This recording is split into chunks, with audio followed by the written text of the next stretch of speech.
दिया कि वो सबसे कायर प्रधानमंत्री जी। दुख होता है जब सैनिकों के नाम पे वोट मांगने जाते हैं। पुलवामा इनकी कमजोरी के कारण हुआ। और जिसने कारगिल में अपना खून बहाया, दुश्मन से लड़ाई लड़ी, उसकी पत्नी को भी इन्होंने नंगा करके घुमाया। फिर कहते हैं कि मोदी है तो मुमकिन है। जवान शहीद होते हैं, उस दिन उसके घर में खूब सारे लोगों का आना जाना, सुबह से शाम तक लाइन लगी रहती है। लेकिन उसके बाद उस विधवा को अपना जिंदगी कैसे बसर करती है, किस तरह अपने बच्चों को पढ़ाती है, ये देखने वाला कोई नहीं होता। हमारे ये राजनाथ जी हैं, इनसे भी मीटिंग हुई, लेकिन हमेशा वादा किया जाता है कि हाँ हम सब ये किया जाएगा, लेकिन ना कोई विधवाओं की सुनने वाला है, ना कोई जवानों की सुनने वाला है। मैं उनसे पूछना चाहती हूँ, मोदी जी सदा कुर्सी पे नहीं रहने वाले। जिस दिन वो कुर्सी से चले जाएंगे, क्या तुम्हें लगता है तुम चैनल ढंग से चला पाओगे? कि वो इंसान कौन था जो एक आर्मी ऑफिसर की पत्नी को बलात्कार की धमकी दे रहा? देश सुरक्षित हाथों में है, सो जाइए आंख बंद करके। जो दिखावा करते हैं, मुंह में लड्डू खिलाते हैं सैनिकों के और पीठ में छुरा भूखते हैं।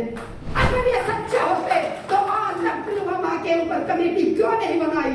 और वो जांच कहाँ तक पहुंची, पूछता है भारत प्रधानमंत्री जी से। और प्रधानमंत्री जी कब तक भागोगे देश के सवालों से? 30 अक्टूबर 2017 की बात करें, किस तरह से हमारे देश के बहादुर सैनिकों को घसीटा गया, वीर नारियों को घसीटा गया। डबल वीर चक्र जिन्होंने पाकिस्तान का जहाज गिराया था 1965 में, 1971 में, उन डबल वीर चक्र विंग कमांडर नेम को घसीटा गया। वो चीज हमें जब तक जिंदा रहेंगे हमेशा याद रहेगी। और दूसरा दिखावा करते हैं, जब ये पेंशन की बात करते हैं सैनिक, तो ये कहते हैं कि देश में पैसा नहीं है। प्रधानमंत्री जी अपने लिए 8,000 करोड़ का जहाज खरीद सकते हैं, लेकिन देश के सैनिक अगर उनसे जहाज को मांगते हैं कि उनको खतरा है रोड से जाने से, तो पुलवामा जैसी घटना करने पे मजबूर किया जाता है सैनिकों को। मुझे दुख इस बात का होता है कि जो हमारे नेशनल चैनल हैं वो सब के सब अपना जमीर बेच चुके हैं। मैं उनसे पूछना चाहती हूँ, मोदी जी सदा कुर्सी पे नहीं रहने वाले। जिस दिन वो कुर्सी से चले जाएंगे, क्या तुम्हें लगता है तुम चैनल ढंग से चला पाओगे?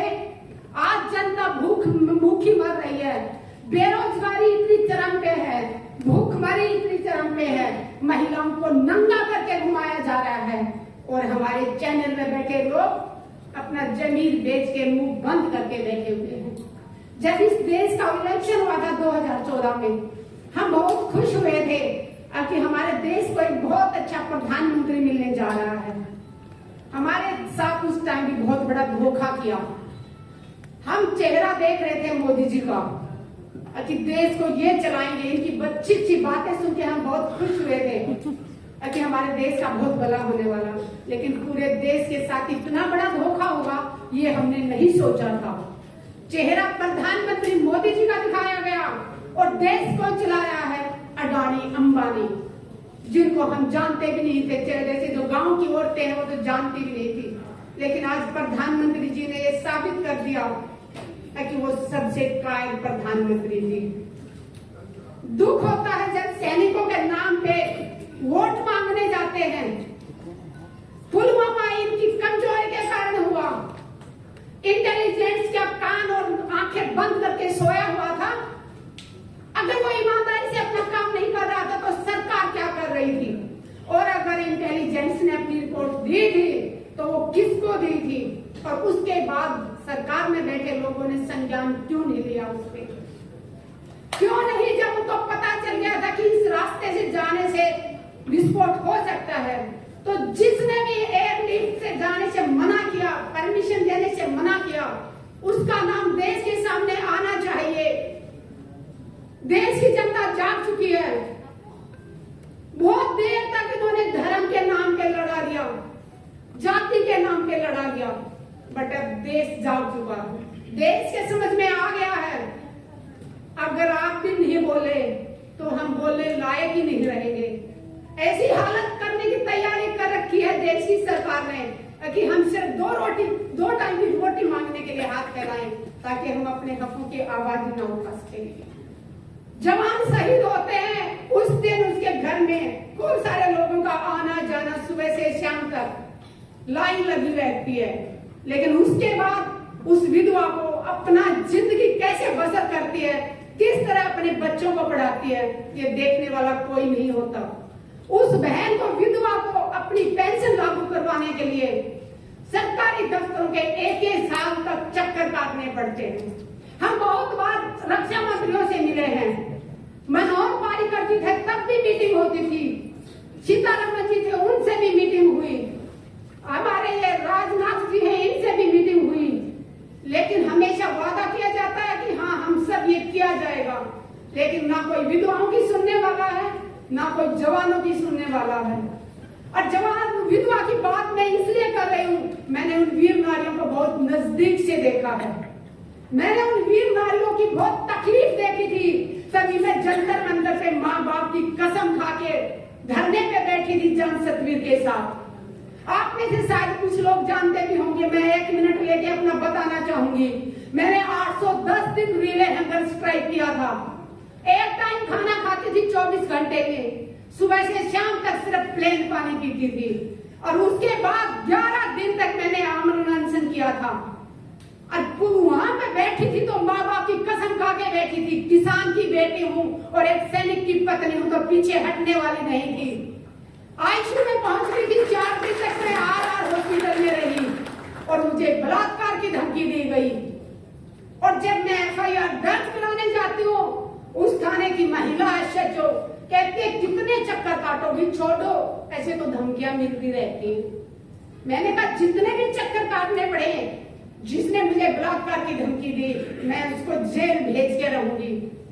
आप यकीन मानेंगे 14 महीने बाद मेरी FIR दर्ज की, मैं दिल्ली की बात कर रही हूँ, और वो भी तब मैं महिला आयोग गई, साइबर क्राइम गई, दोनों तरफ से दबाव पड़ा। उसके बाद 14 महीने बाद वो FIR दर्ज की, और उसके बाद आज 30,000 कोर्ट में केस चल रहा है। आज तक नहीं ढूंढ पाए कि वो इंसान कौन था जो एक आर्मी ऑफिसर की पत्नी को बलात्कार की धमकी दे रहा। देश सुरक्षित हाथों में है, सो जाइए आंख बंद करके। अरे मणिपुर में जो हुआ उसको देख के कोई बहन सोई है क्या? हमें वो ऐसे लग रहा था कि वो हाथ जो छू रहा था उसके योनि को, वो हमारी योनि तक पहुंच रहा था। दिल रो रहा था कि उस हाथ को काट के फेंक दे। और जिसने कारगिल में अपना खून बहाया, दुश्मन से लड़ाई लड़ी, उसकी पत्नी को भी उन्होंने नंगा करके घुमाया। फिर कहते हैं कि मोदी है तो मुमकिन है, यही मुमकिन है। शर्म आनी चाहिए, सत्ता में बैठे लोगों को शर्म आनी चाहिए, खासकर जिस पार्टी की महिलाओं को शर्म आनी चाहिए।